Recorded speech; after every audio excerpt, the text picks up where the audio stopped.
Yes and no. I mean, it's in many ways a national election, and we don't expect in every case that state realities of today will be reflected in the outcome in the national election. There is also the undeniable fact that the number of states you mentioned is certainly going to go up by the end of this year when the Rajasthan, Chhattisgarh, Madhya Pradesh elections take place, where all the polls suggest that we are way ahead.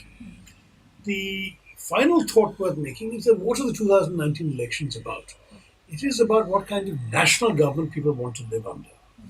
And it seems to me that a government which has failed spectacularly to keep every single promise that its leaders so eloquently made in the last campaign is going to face a challenge when asking the same voters once again for their votes. A young person who, for example, was promised a job and never saw one even on the horizon is not likely to be fooled twice.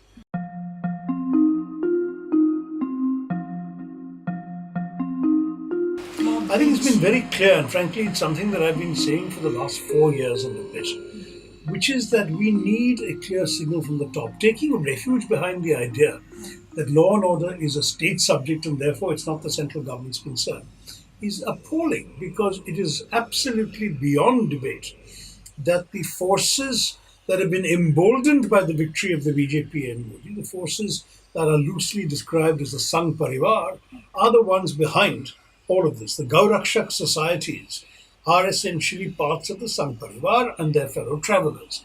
The violence is committed in the name of protecting the cow, which is itself an idea that has been unleashed by the leadership that's now in power today. So we have to say very clearly, unless a clear signal comes from the very top, from the Prime Minister to begin with, from his ministers and his party leadership, that they do not condone this kind of behavior, that the excesses, the violence, the tragedies we have seen are simply not what they are about, it will continue and it will accelerate. I am struck by the fact that in Obama's case, for example, if there was a high school shooting, he was immediately on national television in America to reassure the public, to express his anguish, and to share the pain of the victims. We have never seen Prime Minister Modi doing anything of that, even though there have been incident after incident, killing after killing, that really rips apart the fabric of our society. And to my mind, that example should have started from the top. Below that, of course, there are others who could do it. The party itself should send word in every district that it's present in, saying that that the message should go out that this will not only not be tolerated, but there will be swift punishment if anybody takes the law into his own hands, even in the name of a holy cause like cow protection. Holy cause within quotes. The fact is that unfortunately, they are not doing that.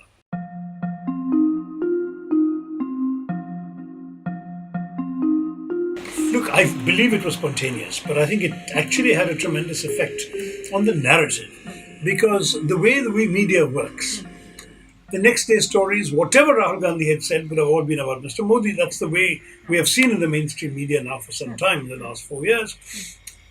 However, once Rahul surprised everybody, including Mr. Modi, with that hug, it was inescapable for any journalist with new sense. It was on the front page of every newspaper, and it shifted the narrative. So to my mind, it was a masterstroke, spontaneously thought of, because it also illustrated the point that he was making, which is that we are not a party of hatred, we are a party of love, whereas sadly they are a party of hatred, and that's something which we've already addressed in the previous question you asked.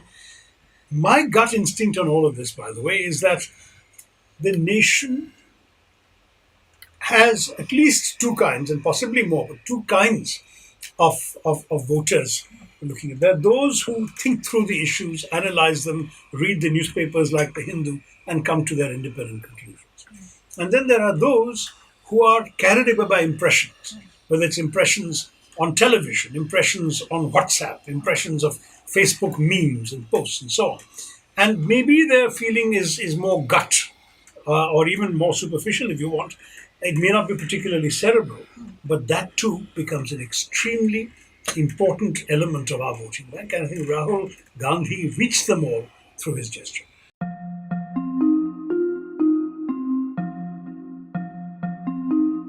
So am I. I mean, in fact, if anything, I'm proud of the fact that I've initiated this discussion through particularly my book Why I'm a Hindu, about the fact that there are many Hindus in the Congress Party who are proud Hindus, but who see a very inclusive kind of Hinduism, the Hinduism that Swami Vivekananda preached, which was a Hinduism that went even beyond tolerance to acceptance, acceptance of difference.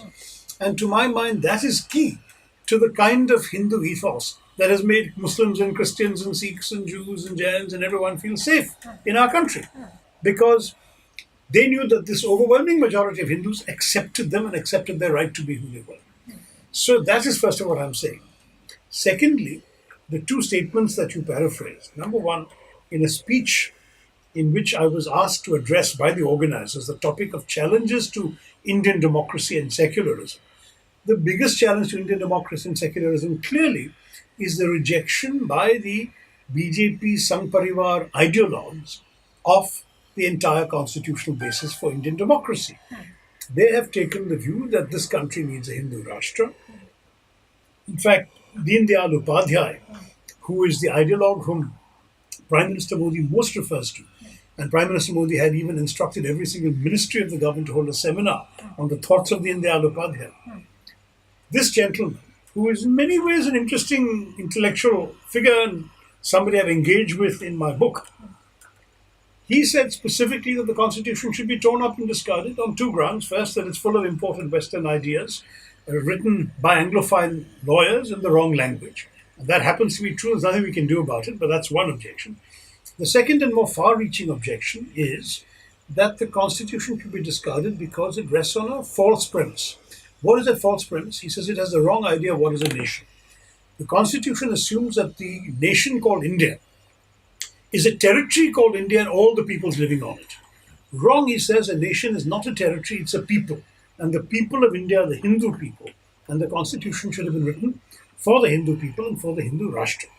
Now, that idea is fundamentally troubling because under that idea, it means that everybody who's not a Hindu or not willing to identify himself or herself as a Hindu is unwelcome. They're either a guest or an interloper.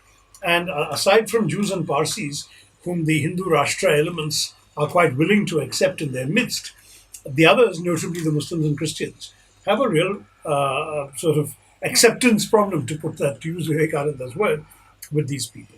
And you cannot suddenly write off, almost 20% of your population in this way.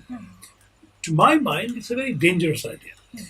When our nationalist movement was fighting for independence from the British, it divided in two. Not on other kinds of ideology, but on the fact that one group said that religion should be the determinant of nationhood. That was the idea of Pakistan. And another that said we are fighting for the rights of everybody, and that was the idea of India. Now, India reflects that idea still for the last 70 years. Pakistan reflects their idea in worse form and in a way that the whole world and whole of us in India have seen and we reject and I hope are critical of. So why would these people create and advocate an idea which is a mirror image of Pakistan's? That was my point. So my point was not saying that Hindus are in any way like Pakistan. It was a rejection of Pakistan and an assertion of the idea that the majority of Indian Hindus would not want to be like Pakistan because we fought for a different freedom struggle. Therefore, I said, will the BJP remove this challenge to Indian democracy and secularism by giving up the idea of Hindu Rashtra? No BJP spokesman has yet turned around and said, yes, we give up Hindu Rashtra, we stick to the constitution. The Prime Minister says the constitution is his holy book, but he also says that Deen Dayal Upadhyay is his ideologue. Now, the two ideas are incompatible in the same sentence. If the Prime Minister were to say, I admire Deen Dayal Upadhyay, but I disagree with him on the constitution, then the debate is over. But he's never said that, even though I've explicitly raised this issue. As for the Hindu Taliban, what I said was a question. After the Hindu Pakistan episode, the BJP youth wing vandalized my office and they shouted slogans saying that they would kill me or I should go to Pakistan. So I said, very frankly, who are they to decide that I can't live in this country and I must go to Pakistan? I said, is it because they feel I'm not their kind of Hindu? I said this in Malayalam speech. And I said, are they now starting a Taliban in Hinduism? That was my question. Which meant, are they starting some sort of group which actually can dare to say you're not Hindu enough for us, go to Pakistan. I mean, who gave them the right to? That was my speech. It was certainly a rhetorical question. I don't believe that there is a Hindu Taliban, but I do believe there are elements in the Sangh Parivar who, through their behavior, are echoing the excesses that we know, that we associate with the Taliban.